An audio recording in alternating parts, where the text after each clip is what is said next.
नमस्कार विद्यार्थी आणि पालक मित्रांनो, मी अंकुश पाटील श्री छत्रपती अकॅडमी पुणेमध्ये आपलं मनपूर्वक स्वागत करतो। आजच्या व्हिडिओमध्ये आपण डिस्कस करणार आहोत नीट यूजी 2025चा नेमका ड्रेस कोड काय आहे, म्हणजेच विद्यार्थ्यांनी परीक्षेला जाताना कशा प्रकारचे कपडे परिधान करायचे आहेत याच्या संदर्भातले काही रूल्स अँड रेग्युलेशन एनटीएने विद्यार्थ्यांना घालून दिलेले आहेत। तो नेमके रूल्स अँड रेग्युलेशन कशा प्रकारे आहेत, त्याचबरोबर विद्यार्थ्यांसाठीचा ड्रेस कोड काय आहे, मेल कॅन्डिडेट्स असेल तर त्याच्यासाठी कशा प्रकारचा ड्रेस कोड आहे, फिमेल कॅन्डिडेट असेल तर त्याच्यासाठी कशा प्रकारचा ड्रेस कोड आहे, त्याचबरोबर कशा प्रकारे ड्रेस कोडच्या त्या ठिकाणी रूल्स अँड रेग्युलेशन आहेत, कोणते ड्रेस विद्यार्थ्यांनी टाळायचे आहेत, कोणते ड्रेस परिधान करायचे आहेत याविषयीची संपूर्ण माहिती एनटीएने आपल्या इन्फॉर्मेशन बुलेटिनमध्ये दिलेली आहे। त्या इन्फॉर्मेशन बुलेटिनच्या आधारावर आपण आजचा व्हिडिओ बनवणार आहोत। चॅनलवर नवीन असाल तर अशाच माहितीपूर्ण व्हिडिओसाठी श्री छत्रपती अकॅडमी पुणेच्या यूट्यूब चॅनलला सबस्क्राइब करा।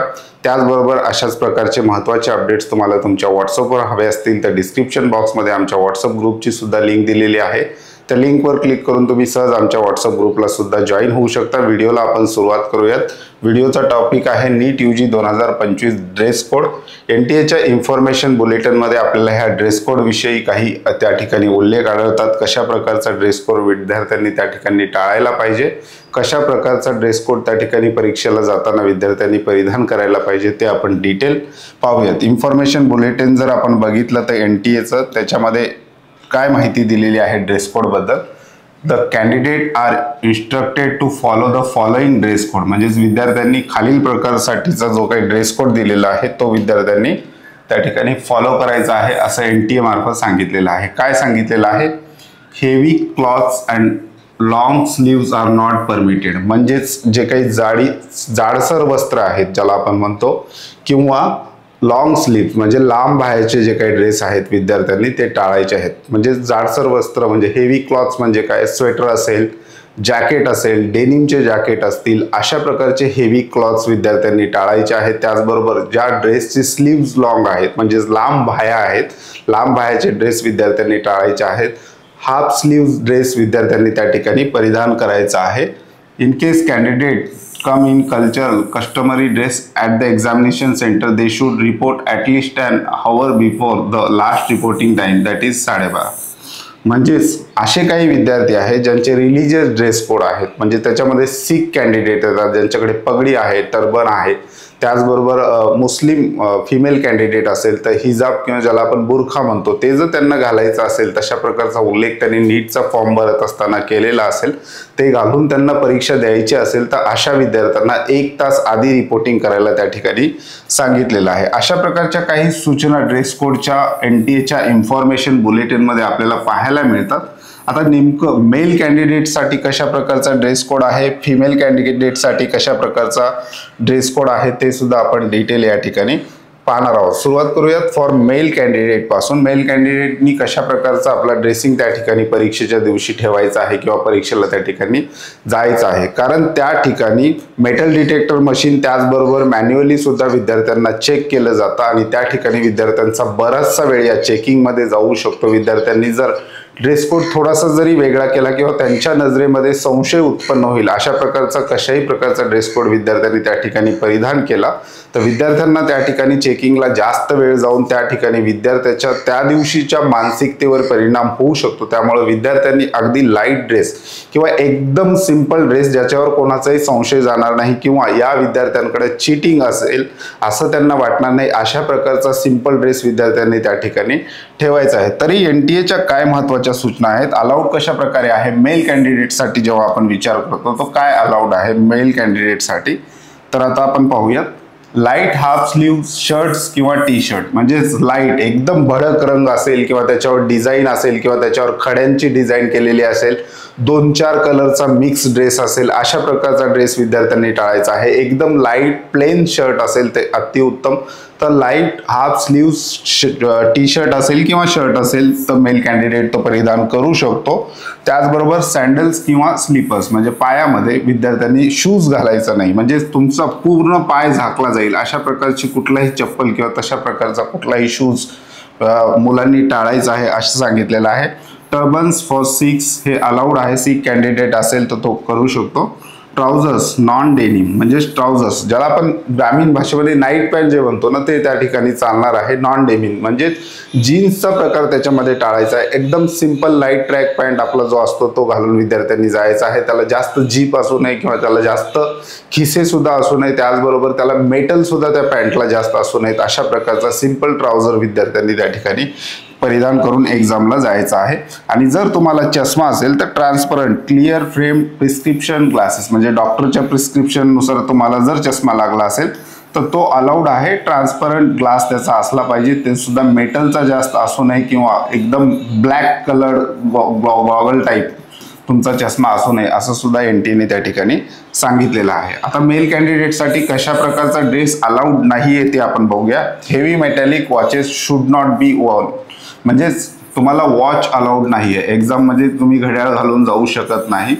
त्याचबरोबर any type of shoes is not permitted. मी अगोदर जसं सांगितल्याप्रमाणे तुम्हाला शूज त्या ठिकाणी अलाउड नाही म्हणजे तुमचे पूर्ण पाय झाकले जातील अशा प्रकारची कुठलीही चप्पल किंवा ज्याला आपण बूट म्हणू शकतो तो त्या ठिकाणी अलाउड नाही. रिस्ट बँड वगैरे अशा प्रकारे कुठल्याही प्रकारचे रिस्ट बँड किंवा तुम्ही हाताला काहीतरी घातलेलं आहे किंवा शो पीस काहीतरी हाताला तुम्ही त्या ठिकाणी परिधान केलेलं आहे, मेटलचा आहे किंवा मण्यांचा आहे, अशा प्रकारे काही त्या ठिकाणी चालणार नाही. जीन्स आर नॉट ॲडवाइज्ड म्हणजे जीन्स जो आहे जीन्स पॅन्ट आहे तो सुद्धा त्या ठिकाणी चालणार नाही. आणि ट्रॅक पॅन्ट ज्याला जास्त खिसे असतात ट्रॅक पॅन्टला किंवा आपण ज्याला म्हणतो की ज्याच्यावर खिसे किंवा जास्त प्रकारचं मेटल किंवा ज्याच्यावर साखळ्या अशा प्रकारचे पॅन्ट्स जे आहेत ते सुद्धा विद्यार्थ्यांनी त्या ठिकाणी टाळायचे आहेत. एकदम plain single colour light T shirt half स्लीवचा असला तर अतिउत्तम. त्याचबरोबर आपण ज्याला ग्रामीण भाषेमध्ये नाईट पॅन्ट म्हणतो, नाड्याचा पॅन्ट ज्याला आपण म्हणतो, एकदम ट्रॅक नाईट पॅन्ट जो आहे ट्राउझर तो विद्यार्थ्यांनी त्या ठिकाणी घालायचे. आणि सिंपल स्लीपर चप्पल असेल तर अतिउत्तम. त्या ठिकाणी एवढ्या जर गोष्टी तुम्ही केल्या तर तुमचं त्या ठिकाणी चेकिंग लवकर होऊन तुम्ही एक्झामला त्या ठिकाणी कुठल्याही अडचणीशिवाय पोहोचू शकता किंवा एक्झाम हॉलमध्ये एंट्री करू शकता. आपण इमेज स्वरूपात सुद्धा या ठिकाणी दिलेलं आहे. आता फिमेल कॅन्डिडेटसाठी काय महत्त्वाच्या सूचना आहेत ते सुद्धा पाहूयात. फिमेल कॅन्डिडेटनी कशा प्रकारे आपलं ड्रेसिंग त्या ठिकाणी ठेवायचं आहे तर सलवार ट्राउझर्स त्या ठिकाणी अलाउड आहे. यांना सुद्धा हाफ स्लीव्स, फुल स्लीव्स किंवा एकदम जास्त डिझाईनचे जे कपडे आहेत ते फिमेल कॅन्डिडेटचे असतात ते त्या ठिकाणी टाळायचं आहे. सिंगल प्लेन कलरमधलं कुठलंही तुमचं हाफ स्लीवचं सलवार किंवा ट्राउझर चालणार आहे. सँडल्स तुम्ही घालू शकता पण एकदम हाय हिल सँडल असू नये. हाय हिल सँडल त्या ठिकाणी अलाउड होणार नाही. एकदम लोअर हिल्स जी सँडल असतात किंवा एकदम बेस्ट जर तुम्ही स्लीपर चप्पल किंवा त्या ठिकाणी आपण नाईट किंवा ज्याला हवाई चप्पल म्हणतो अशा प्रकारची जर चप्पल घालून गेलात तर अतिउत्तम. त्या ठिकाणी तुमचा जास्तीचा वेळ जाणार नाही. बुरखा किंवा हिजाब चालणार आहे. मुस्लिम गर्ल्स कॅन्डिडेट त्या ठिकाणी जर इच्छा असेल तर बुरखा किंवा हिजाब घालू शकतो, परंतु एक्झाम सेंटरवर त्यांना त्या ठिकाणी चेकिंगला थोडंसं अगोदर पोहोचावं लागेल. जे काही रिपोर्टिंग टाइम दिलेला आहे त्याच्या 1 तास आधी त्या ठिकाणी पोहोचण्याच्या सूचना NTA हॉल तिकीटद्वारे विद्यार्थ्यांना करतात. लाईट हाफ स्लीव टॉप्स चालू शकतात म्हणजे एकदम लाईट आहेत, लाईट कलरमध्ये आहेत, जास्त भडक आहेत किंवा ज्याच्यावर जास्त डिझाईन आहेत किंवा ज्याच्यावर मण्यांची कसली तरी डिझाईन केलेली आहे किंवा त्याला साखळ्या आहेत, त्याला जास्त धागे आहेत, असे ड्रेस त्या ठिकाणी चालणार नाहीत. लाईट हाफ कलर्स जे आहेत सिंगल कलरमध्ये असे सिंपल ड्रेस त्या ठिकाणी घालू शकता. त्याचबरोबर लाईट कुर्ता त्या ठिकाणी अलाउड आहे. सँडल विथ लो हिल्स मी अगोदर सांगितल्याप्रमाणे. आणि चष्मा असेल तर डॉक्टरचं प्रिस्क्रिप्शन प्रमाणे तुम्हाला पॉईंटचा चष्मा असेल तर ट्रान्सपरंट चष्मा त्या ठिकाणी अलाउड केला जाणार आहे. आता नॉट अलाउड काय आहे? हेअर पिन्स तुम्हाला अलाउड नाही आहे. हेवी इयरिंग्स म्हणजे कानातले जे आहेत ते खूप हेवी आहेत ते चालणार नाहीत. पेंडेंट चालणार नाहीत. नोज रिंग जे आहेत ते चालणार आहे. म्हणजे ज्वेलरी टाईप जे काय आहे ते त्या ठिकाणी अलाउड केलं जाणार नाही. काही प्रमाणात अलाउड केलं जातं काही सेंटरवर, परंतु विद्यार्थ्यांना त्या ठिकाणी आगाऊच्या चेकिंगला त्या ठिकाणी सामोरे जावं लागतं. त्याच्यामुळे हे न घातलेलं त्या ठिकाणी बरं. Close shoes covering the entire foot म्हणजे शूज या ठिकाणी मुलींना सुद्धा अलाउड नाहीत, ज्यामध्ये तुमचे संपूर्ण पाय झाकले जातील अशा प्रकारची कुठलीही चप्पल किंवा कुठलेही शूज त्या ठिकाणी विद्यार्थिनींना अलाउड नाहीत. ड्रेस विथ हेवी एम्ब्रॉयडरी जसं डिझाईनचे जे ड्रेस असतात ना, खड्यांच्या डिझाईनचे जे पांढऱ्या खड्यांच्या डिझाईनचे ड्रेस आहेत ते त्या ठिकाणी चालणार नाहीत. Big buttons top fancy skirts with inner pockets हे सुद्धा चालणार नाही. म्हणजे मोठे मोठे बटन्स आहेत, फॅन्सी ड्रेस आहे, अशा प्रकारे त्या ठिकाणी अलाउड केलं जात नाही. हाय हिल सँडल त्या ठिकाणी अलाउड नाही. बिग रिस्ट वॉचेस म्हणजे घड्याळ सुद्धा तुम्हाला त्या ठिकाणी अलाउड नाही. घड्याळ तुमच्या एक्झाम हॉलमध्ये त्या ठिकाणी प्रोव्हाइड केली जाते. आता बरेच जण वॉटर बॉटल विषयी विचारणा करतात. आता उन्हाळ्याचे दिवस आहेत तर पाणी बॉटल अलाउड आहे का? तर पाणी बॉटल तुम्ही घेऊन जाऊ शकता स्वतःची, किंवा सेंटरवर सुद्धा पाण्याची व्यवस्था विद्यार्थ्यांना केली जाते. परंतु तुम्हाला घेऊन जायचं असेल तर ट्रान्सपरंट पाणी बॉटल जी आहे, जी आरपार दिसते अशा प्रकारची पाणी बॉटल त्या ठिकाणी अलॉट केली जाऊ शकते. त्याचबरोबर जीन्स ट्रॅक वगैरे मुली त्या ठिकाणी घालू शकत नाहीत.